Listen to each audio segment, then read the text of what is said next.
Welcome back, y'all. It's the Amanda Seales Show. I'm Amanda Seales, and I'm here with our Black historian, our Blisstorian, if you will, Ms. Kimberly Renee, always here to get us together. You know, Kimberly, your episode of Small Doses Podcast is airing next week. Side effects of, it's a genealogy. What do we call it? Side effects of it's not finding my roots. It's locating.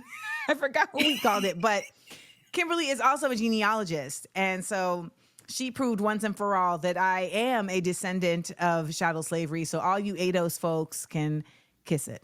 Yeah, that's basically what I have to say about that. Also, all the folks are just like, you're light skinned, so you're not Black. And I'm just like, how does that math work out if it's not due to, being in love?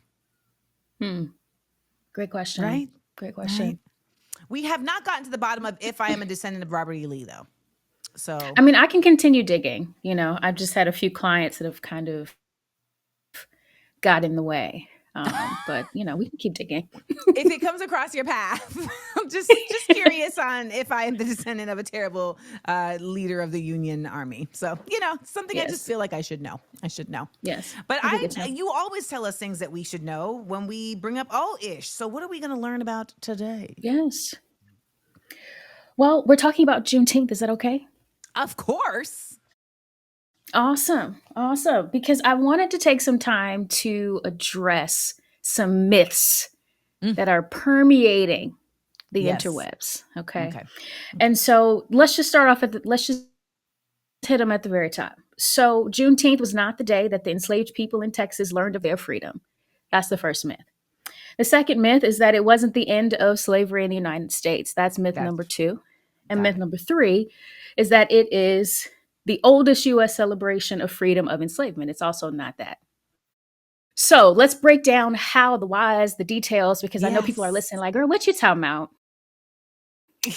So we're gonna add some clarity for folks. So I'm going to start with the question. Amanda, how many indictments did Trump, how many convictions did he receive?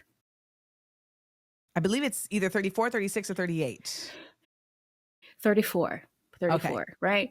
You're in the ballpark, but you knew, right? You knew that answer. I know. And you weren't at the courthouse, right? You weren't at the courthouse, but you knew. Okay. Yeah. But it was the news of the time. And that's what the Civil War was. It was the news of the time. Mm-hmm. And so everybody was paying attention. Right. And for me, I feel as if when people say that the Black people in Texas were not aware, it's slightly an insult to their intelligence. Okay. Because many of them could read, and newspapers were full of about stories about the Emancipation Proclamation. Okay. The issue in Texas was that they weren't paying attention to what the union was telling them to do because they didn't want to be a part of the union. So when Lincoln was like, hey, they're free, Texas was like, F you. And so what was happening is that the enslaved people who were trying to run away and find safe space after the Emancipation Proclamation was presented in 1863, they were being lynched. They were being shot in the back. They were being harmed. And so they were unable to obtain or realize the freedom that they had. And so that's why this is a myth. And if you need more confirmation, you can listen to the story of Felix Haywood. His story is a part of the Federal Writers Project. He and Susan Merritt were enslaved people who told their story. And both of them were very clear from 2 different counties in Texas. They were both very clear saying, we knew we were free, but there was not a whole lot that we could do about that. And so when Gordon Granger showed up at Galveston, he enforced that new law. And so that's what happened. Okay, myth number 2, Juneteenth marked the end of slavery. Okay, aside from the fact that we know that slavery still exists as a form of punishment for a crime, yes, the Emancipation Proclamation only applied to rebel states, right? To states that were in rebellion. This was the Confederacy. And so border states still had enslaved people until the end of the Civil War. So that's just as straightforward as you can get it. So let's move to myth number 3. Okay. Juneteenth being the oldest celebration. Yes. State. Like Maryland?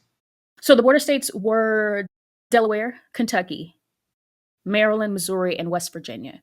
And so Okay. those states were not a part of the Confederacy, but they still were slaveholding. New Bingo. Jersey also still had enslaved people, and they were a part of the Union for, for sure, for sure.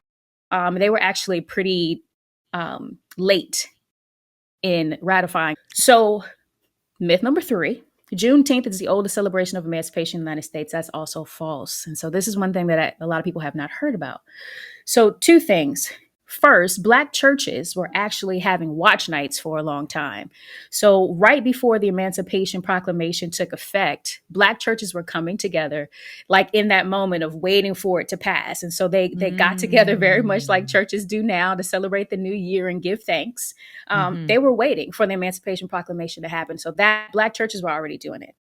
The second thing is that even before that, President Abraham Lincoln actually presented a preliminary Emancipation Proclamation in 1862 as a threat to the Confederacy. He was like, listen, if y'all don't come back home, if y'all don't join this union, we gonna set your slaves free.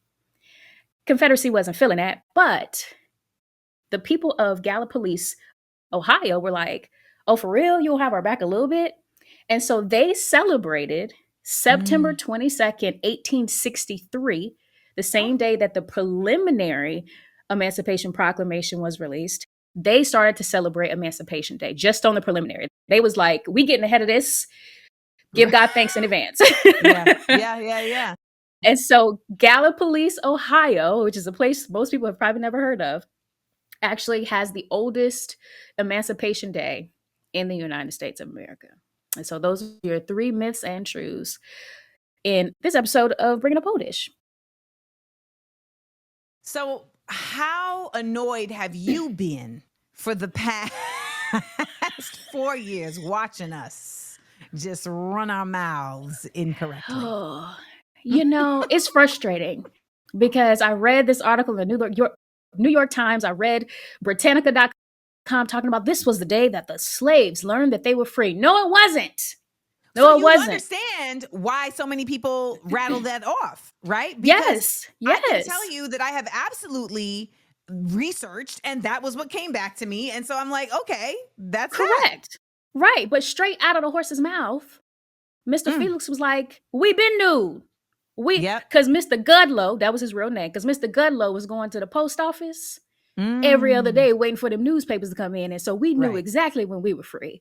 But where was we going to go? Thank you so much, Kimberly Renee, for getting us together, bringing up old-ish. Where can people get more Kimberly Renee in their lives so they can stop spewing other myths that are incorrect? For sure. Well, you can connect with me on my website at KimberlyRenee.com or on Instagram, TikTok, or Threads at It's Kimberly Renee. There y'all have it. It's the Amanda Seales Show. We'll be right back. We are